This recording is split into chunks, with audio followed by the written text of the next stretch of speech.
आणि यानंतर एक धक्कादायक बातमी आहे केरळच्या वायनाडमधून।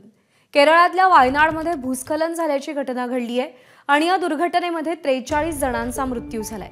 तसंच यामध्ये अनेक जण या ढिगाऱ्याखाली गाडले गेल्याची भीतीही व्यक्त होतीये। सध्या या ठिकाणी बचाव कार्य सुरू आहे, मात्र मुसळधार पावसामुळे या बचाव कार्यात अडथळे येत असल्यानं मोठं आव्हान या जवानांसमोर आहे। तसंच काँग्रेस नेते राहुल गांधींनीही दुर्घटनेवर शोक व्यक्त केलाय।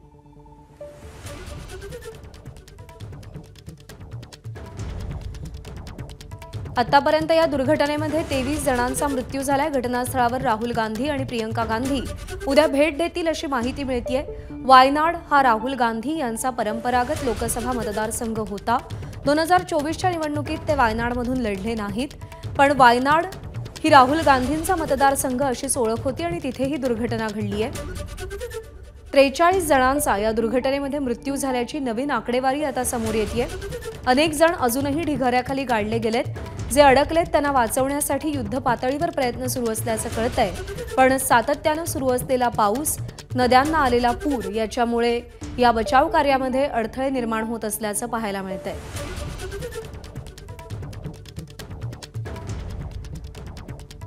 केरळमधल्या वायनाडमध्ये ही दुर्घटना घडली आहे। भूस्खलन झालंय आणि यामध्ये 43 जणांचा मृत्यू झालाय।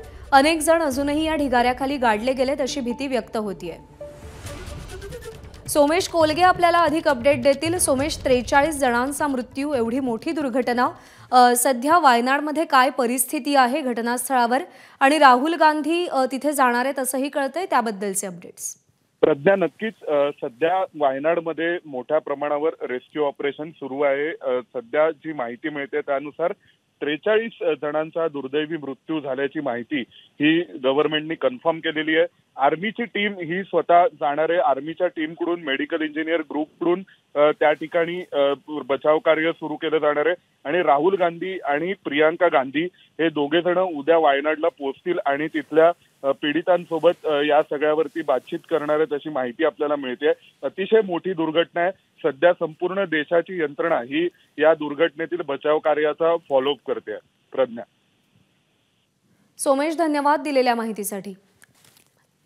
आणि या सगळ्या संदर्भात अधिक मार्गदर्शन करून घेऊयात। मयुरेश प्रभुणे, हवामान अभ्यासक, सध्या आपल्यासोबत आहेत, हवामान तज्ज्ञ आपल्यासोबत आहेत। मयुरेशजी नमस्कार।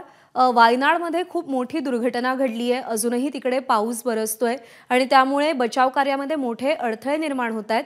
पुढचे काही दिवस साधारण केरळमध्ये कसं वातावरण असेल, पावसाची काय परिस्थिती असेल?